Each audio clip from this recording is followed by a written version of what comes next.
Hey, it's Victoria! Welcome back to Kwentong May Kwenta. Real stories, real finds, real talk. Let's go! This is actually our second time in Thailand and we just landed in Bangkok.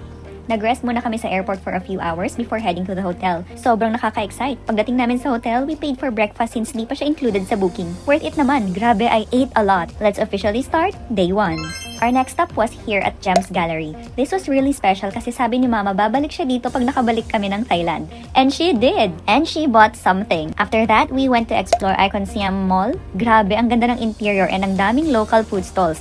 I got a fresh fruit shake na may actual fruit slice pa on top. Sulit and super refreshing. Sobrang daming affordable food finds dito. It's day 2 and look at the view from our hotel room. Nag-prepare na agad kami ni Mama and of course, buffet breakfast ulit. Ibang food naman ang itatry ko ngayon and as usual, ang dami ko na namang nakain. After that, we headed to One Bangkok Mall to meet Karen, my friend and former colleague. And now she's working here sa Thailand. It's always nice reconnecting with familiar faces while traveling. After that, Mama and I explored the beautiful landscape inside the mall. Super ganda ng fountain, parang hindi ka nasa city. Honestly, you won't see this setup easily sa Pinas. We tried the famous tuk-tuk ride for the first time, just for the experience. Then we visited Sri Maha Mariamman Temple, suggested by a friendly staff from the mall. Sobrang bait niya and ang peaceful ng temple. And to end the day, we went for the Meridian dinner cruise. Watch until the end to see how we booked this and how fun the experience was. Buffet food, live singers, and yes, one of them is a Filipino. Ang saya! It's day 3 and we're headed to Pattaya. We booked another private tour for this and guess what? Our tour guide is a Filipina. Super warm and helpful. Our first stop, the breathtaking Sanctuary of Truth. Grabe, bestie! Everything here is made of carved wood. Ang daming details, ang daming kwento sa bawat sulok. The temple showcases Thai philosophy, mythology, and traditional craftsmanship. Talagang iba yung level ng artistry. Next stop, Nooch Tropical Garden. This place is so beautiful. Well-maintained landscapes, themed gardens, and yes, may elephants roaming around the park. Since nalaman ng guide namin na I love cats, he brought us to a small cat cafe inside the garden. Super unexpected. On the way there, you'll also pass by a car museum. Ang random but fun. After that, we headed to the theater area for a cultural show.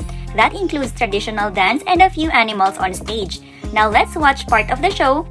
This is for cultural appreciation only. While watching this part of the show, we were reminded how important it is to respect every culture and tradition. These elephants were part of the performance, doing light movements and interactions in front of the audience. It was a mix of dance, parade-style entrance, and symbolic segments.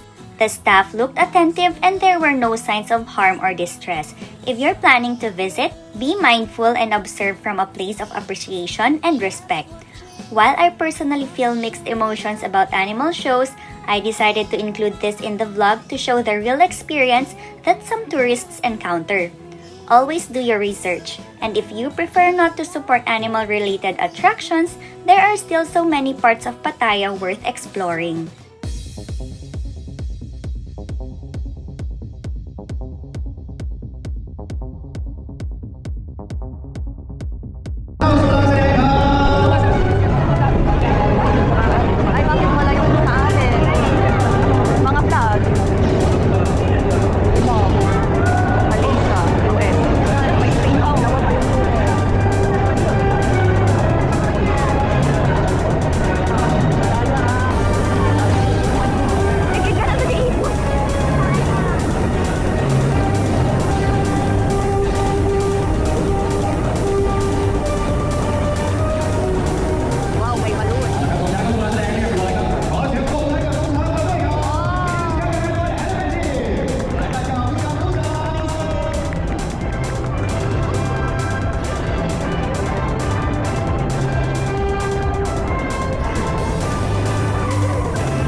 show, we made a quick stop sa Khao or the famous mountain Buddha. This massive Buddha is laser carved into limestone cliff. Sobrang laki niya, bestie! Quick photo op lang kami here before moving to our last stop. And to end our full-packed day, we chilled at Cave Beach Club. Perfect spot to relax, watch the sunset, and enjoy some food and drinks by the beach. Ang aesthetic ng vibe dito, parang nasa Bali. Hoy, Bali! We ordered the Thai version of turon and the pomelo shrimp salad. For the drinks nga, we ordered hidden cave cocktail and watermelon dream mocktail. Grabe, bestie, from temples to beach clubs. This day was solid. Time to head back to the hotel and rest. See you again tomorrow! For our final tour day, we joined a group tour to Ayutthaya, a historical city north of Bangkok. Before heading to the temples, our guide made us try this famous local dessert, Roti. It's like a Thai version of cotton candy na ibabalot mo using soft pandan roti. Ang sarap and super fun kainin, para kang gumagawa ng sweet lumpia. We visited the UNESCO-listed Ayutthaya Historical Park, which contains ruins of ancient temples, palaces, and Buddha statues. One of the highlights was Wat Mahat Hat, where you'll find the famous Buddha head entwined in the Bodhi tree. Sobrang iconic talaga neto. During the tour, we also had a quick stop where we could feed elephants. We made sure to approach gently and observe from a respectful distance. No touching or riding, just peaceful interaction. Our next stop is Bangpain Palace, the summer home of Thai royalty.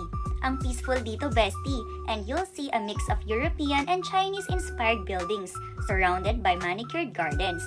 We even fed fish with bread while enjoying the view. Just a heads up, sobrang init. Bring an umbrella and a handheld fan. Sa temples, we also joined the locals in prayer and wishing rituals, gaya ng ginagawa nila. Simple but meaningful. Always remember to respect local customs and culture when traveling.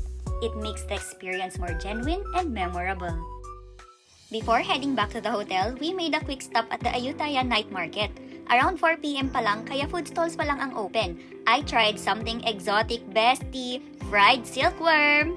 Medyo weird siya at first, pero surprisingly crunchy and flavorful. Pasok sa panlasa ko. Would you try this too or pass muna? Let me know in the comments. Ang bilis talaga ng araw, no? Departure day na. We packed our bags and went straight to the airport lounge. Free access to thanks to trip.com. Super helpful especially after a full packed trip. Do you usually hang out sa airport lounge or chill lang near the gate? I'm curious. Quick recap before we end. We booked our Day 2 and Day 3 tours via KLOOK and the rest were DIY using local transport, Bolt, Grab, and MTS. Check the description box below for all the links. Super convenient and updated yung info. And that's it for our Thailand trip. Sobrang saya, super busog, and full of kwento talaga. If you like detailed travel stories like this, make sure to like, subscribe, and join me again until the next Kwentong May Kwenta. See you in the next vlog!